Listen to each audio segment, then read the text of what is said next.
We've driven to Alaska 8 times, my wife and kids, all the way to Prudhoe Bay.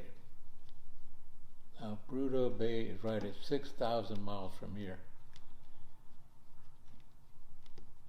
And one of the impressive things about driving in Alaska and the Yukon, all that region, is a catalog they call the milepost. And it shows every mile what you're looking at. A house, a graveyard, or every mile, and you can tell that mile such and such, and it's like 1,800, unless 1,900 miles from where mile 1 is in British Columbia, and to Fairbanks. That's the end of the road, but that's just like driving from here to Billings. It's 1,900 miles to Billings.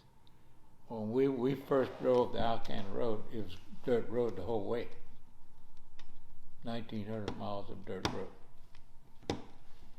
And so we're so impressed with the mileposts that the thought was, wouldn't it be fantastic if we did devise a driving route around existing roads around the basin and set up the Atchafalaya Basin milepost.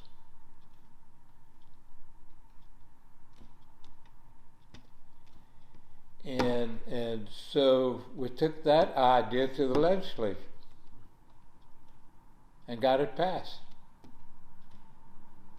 It's the Atchafalaya, it was the Atchafalaya, and we mapped out the whole route on the existing roads. And then we had to have money to put it together, and I ended up going to the legislature and getting about, almost $1 million to implement this, the whole concept of building. Each parish would set up where the boat landings are, where the historical sites are, where all the different aspects of the basin.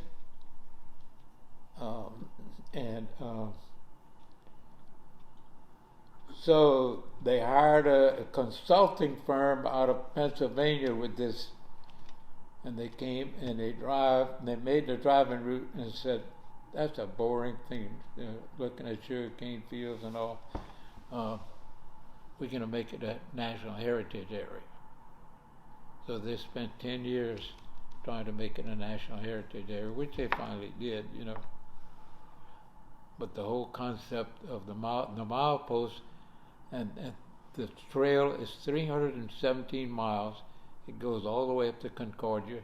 It comes all the way up down the east side, the west side. It starts in St. Martinville, in the town square of St. Martinville, and it goes through Morgan City up, as much as possible, following the edges of the basin.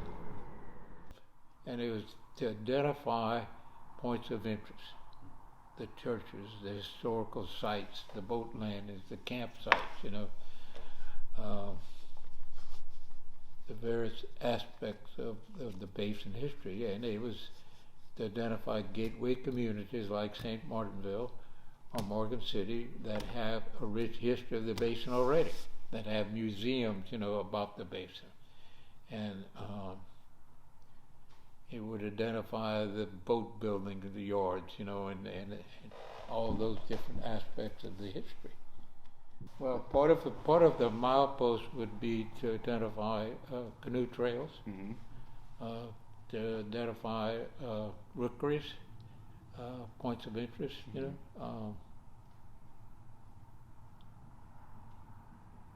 to identify the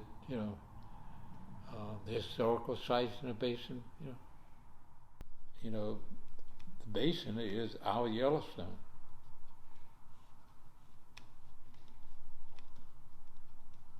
But if I want a brochure of Yellowstone, I can do books and books and all kinds of information about Yellowstone, but I can't get anything about the basin.